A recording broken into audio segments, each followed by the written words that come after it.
हा ना करता त्या लोकांनी 20,000 रुपये हेक्टर अनुदान दिलं।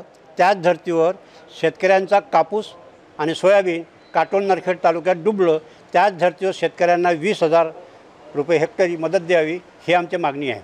दुसरी मागणी अशी आमची की पीक विमासुद्धा शेतकऱ्यांना अजून मिळालेला नाही आहे। 25% पीक विमा मिळाला आणि तो 75% रक्कम अजून मिळावी ही आमची अपेक्षा आहे। कारण की ज्या लोकांचं नुकसान झालं त्यांना 25% मिळाले, मग 75% रक्कम मिळायला काय अडचण आहे ही आमची मागणी आहे। तिसरा मुद्दा असा आहे की जिल्हा सहकारी बँकेचे जे पैसे आहेत त्यात 2 वेळा शेतकऱ्यांच्या शेतीचा लिलाव झाला, 3 वेळा कर्जमाफी झाली, तरी शेतकऱ्यांचं कर्ज जे सुटले शेतकरी त्यांचे कर्जमाफी व्हावी ही आमची शेतकऱ्यांची मागणी आहे।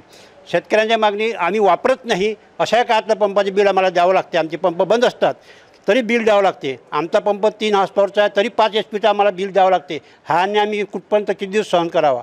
त्याच्यामुळे शेतकऱ्यांच्या मनात या सरकारविषयी अतिशय रोष आहे आणि जोपर्यंत शेतकरी सुखी होत नाही तोपर्यंत देशही सुखी होणार नाही ही आमची मागणी आहे। संत्रा व मोसंबी मागच्या 2021ला जो सर्वे केला होता महाराष्ट्र नागपूर जिल्ह्यामध्ये, त्या सर्वेमध्ये कलेक्टर कमिशनरच्या सर्व सह्या झाल्या। तो प्रस्ताव मागच्या अधिवेशनामध्ये आम्ही भेटलो अजितदादा पवार अर्थमंत्री, तर त्यांना तो जो आपला 53 कोटीचा जो प्रस्ताव आहे तो 4 वर्षापासून प्रलंबित आहे आणि आपले ते पैसे 2021चे मिळाले नाही। शासनाला विनंती आहे की हे लवकरात लवकर पैसे मिळाले पाहिजे। त्याचप्रमाणे आता जे बांगलादेशच्या ड्युटीमुळे मोठ्या प्रमाणात संत्रा व मोसंबीचे भाव पडले आणि मागच्या 3 वर्षापासून सर्व संत्रा बागायतदार नाराज होते, तर मागच्या अधिवेशनात माननीय उपमुख्यमंत्री देवेंद्रजी फडणवीस साहेबांनी 171 कोटी रुपये मंजूर केले। परंतु त्या 171 कोटी हा जो नुकसान झाला आहे हे शेतकऱ्यात झाला आहे। हे सरळ 171 कोटी पन्नांच्या माध्यमातून हे व्यापाऱ्यांना जात आहे। याच्यामध्ये फार कमी व्यापारी आहे, म्हणजे नुकसान शेतकऱ्याचं, पैसा व्यापाराला। तर आमचं असं म्हणणं आहे की तातडीने हा पैसा 171 कोटी रुपये थांबला पाहिजे।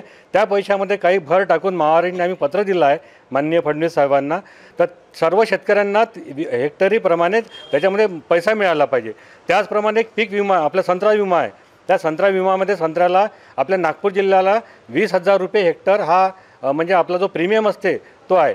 सोबतच अमरावती जिल्हा आपला लागून आहे त्याला 12,000 रुपये हेक्टर आणि अकोल्याला 4,000 रुपये हेक्टर। म्हणजे इथला नागपूर जिल्ह्यातला संत्रा बागायतदार काय श्रीमंत आहे का? आणि विशेष म्हणजे हा नागपूर जिल्हा हा उपमुख्यमंत्री देवेंद्र फडणवीस साहेबाचा आहे आणि ते घोषणा करतात, पण बऱ्याच गोष्टीच्या त्याच्यामध्ये अडचणी आहे। या अडचणी जर लवकरात लवकर जर संपल्या आणि जे पैसा अमरावती जिल्ह्याला संत्र्याला दुष्काळ निधी असो किंवा गारपीट असो तो मिळते, तो नागपूर जिल्ह्याला फार कमी मिळतो।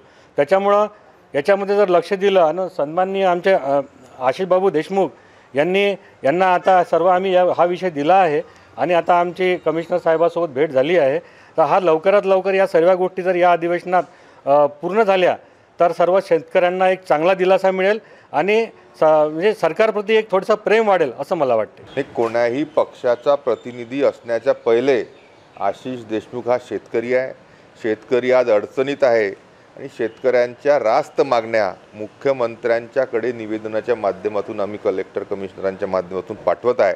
अपेक्षा हीच आहे की मोठ्या प्रमाणामध्ये अडचणीत असलेला सोयाबीन आणि कापूस उत्पादक शेतकरी याला हेक्टरी अनुदान सरकारच्या तर्फे तातडीने मिळेल। पुष्कळशा शेतकऱ्यांना त्यानिमित्ताने पीक विमाच्या असतील, कर्जमाफीच्या असतील, या सर्व अडचणीला सामोरे जात असताना शेतकऱ्यांकडून अपेक्षा तरी कोणाकडून करावे? शेवटी आई देखील रडल्याशिवाय दूध पाजत नाही।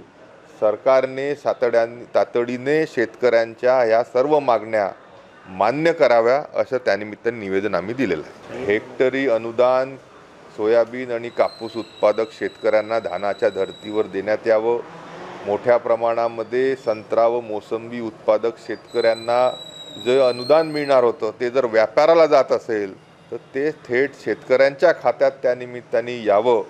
कर्जमाफीच्या संदर्भामध्ये ज्या अडचणी आहेत त्या सरकारने दूर करण्याच्या संदर्भामध्ये तातडीने निर्णय घ्यावा।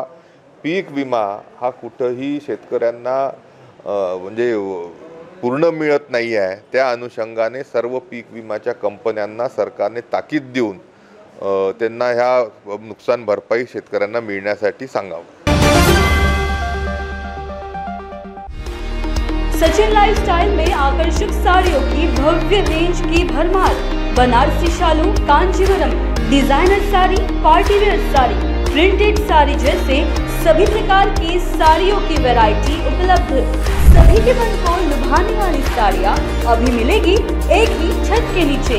इस अवसर का लाभ उठाएं और आज ही सचिन लाइफस्टाइल शोरूम में विजिट करें। सभी प्रकार की सुंदर और मनमोहक साड़ियाँ मिलने का एकमात्र स्थान सचिन लाइफस्टाइल। हमारा पता रमानगर, शताब्दी चौक, बेलत रोडी, नागपुर।